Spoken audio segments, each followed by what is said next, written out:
Hello YouTubers, my name is X Factor, and we're playing Battlefield 4 in CTE, as you can already tell by the OP watermark that's floating everywhere, including your crosshair. And this is Hammerhead Rush, one of the maps and modes I got to be able to play at the DICE event, but it was more towards the end of the day, and everybody was kind of taking a break and pretty much goofing off because we had a long day of recording. So I was kind of interested to see how this would play out. We only got one crack at this, and the developers were very adamant that they really paid attention to Rush this time around, as they have with CTE, making tweaks to pretty much every Rush map in the game, moving MCOMs multiple times and changing the verticality and the way you basically spawn in, with spawn beacons on certain maps just placing you on the spawn beacon. But this is one of those maps where you can still parachute in, and I'm using both the primary and the secondary with the Amtrac and trying to kill anything and everything with C4 that's trying to get close to me. And obviously I ate a sandwich and that really hurt. It's all about placement with the Amtrac. Now,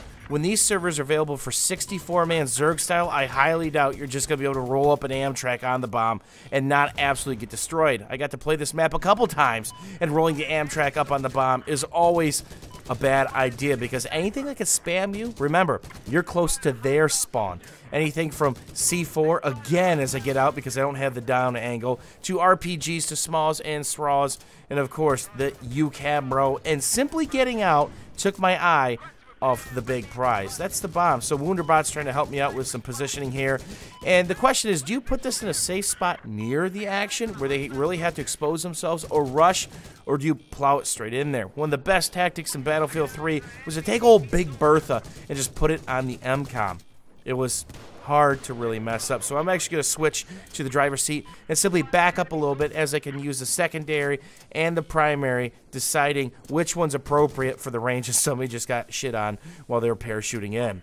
So this is one of those maps where there might be something up with the spawning on the defender side.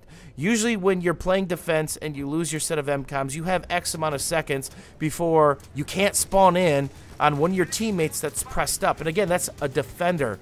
Well, it looks like that simply does not matter, as I'm trying to find the splashdown range and simply was not getting lucky. It seems as if they have a spawn beacon out, or if a defender's way up the field, you can simply spawn on them and there is no time limit. I'm sure that's something that the developer's going to fix, as there's more parachuting bushwookies that I must attend to, and I'm trying to get the splash damage off the containers. Probably another C4 goes off, and it paid off. Remember, you don't have to hit them directly. If there's something big and bold next to them, like a container that's got a lot of surface area, just hit them with the splash damage. Now, here's another question for you guys as I get going on this assault using the M416 with the old school BOGAM, that BOGAM I haven't used forever. And again, this is CTE. I really don't care much about any of my settings. Do you guys want to see me use a DMR where I actually defended and got a 50 bomb? It was very awkward. I used a 4-time optic, not the Coyote. Probably should have used the Coyote, but I actually got a 50 bomb defending. Do you guys want me to commentate over that round? Let me know down below. So we're getting back into the Amtrac, and the last thing I want to do is put Wunderbot in a bad spot.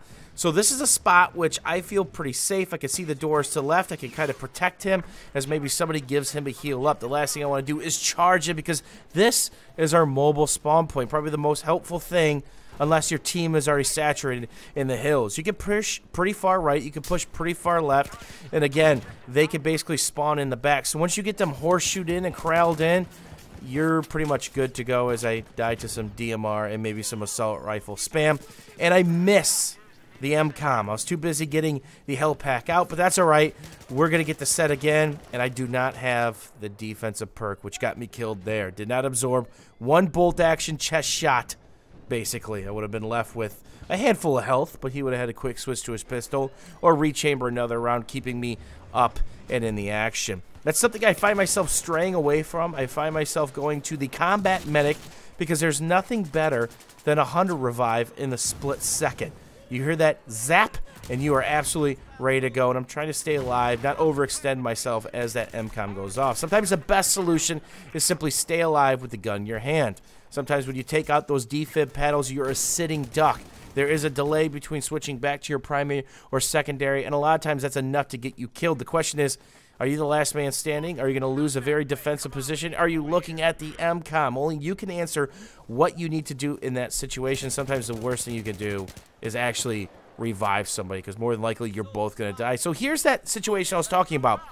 Either these guys were alive or they simply spawned in. And this is something I did several times while playing on the defensive side, where I would spawn in on my defender who was pushed up their field and just eradicate 3 or 4 guys with that power of the pew-pew, which was actually very frustrating to use the DMR, but I had a lot of fun. The question is, would I be better set with the Coyote? Because there's that lethargic aim that I had, because there is a different sensitivity with the DMR than there is the Coyote Optic. And it felt like I did a lot of searching when I was in ADS trying to quick switch to targets or basically toggle over. It felt really weird. I wonder if I use a Coyote Optic, if I could just ping pong around as I saw fit. But the DMR actually did really good. It was actually really strong, and we got both MCOM set, and there's the old Magnum, the headshot, tater shot, the one bang, as I'm out of primary. It's not something I want to use. This is something I need to get used to. The velocity nerf to the Deagle is something not to be joked about, something I brought up with the developers while we were at DICE LA and said, hey, wait a minute. Make this thing more inaccurate, make the hip fire horrible, but don't nerf the first shot accuracy and, of course, the velocity. This thing should be a skill cannon, but if you're strafing, it should be horribly inaccurate. If you're strafing and hip firing, it should be horribly inaccurate. If you're hip firing, it should be pretty bad. This is not it should not be something you could spam. It should be something you take your time with your first shot, let it reset, take your second shot as I one bang somebody else. Kind of basically the strafe, stop, shoot mentality. But I've really gotten used to the irons of the Deagle. I don't like that long, extenuated post of the Magnum. It's something that's going to take me a little bit. And here's something. Crouch walk, and you will not show up on that. Of course, if you're shooting without a suppressor, you will show up no matter what. But just give it the old crab walk or a victory crawl, and you will not show up, but your teammates are probably going to put you on the mini-map anyway. Try to take those things down. So this is one of the maps where the enemy team didn't give us much of a fight once we got in, but as defenders for the DMR side, we got in a heck of a fight here. It was absolutely spam central. As always, YouTubers, thanks for watching.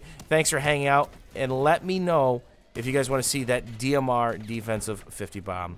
Thanks for watching. Thanks for hanging out. And we will see you guys soon.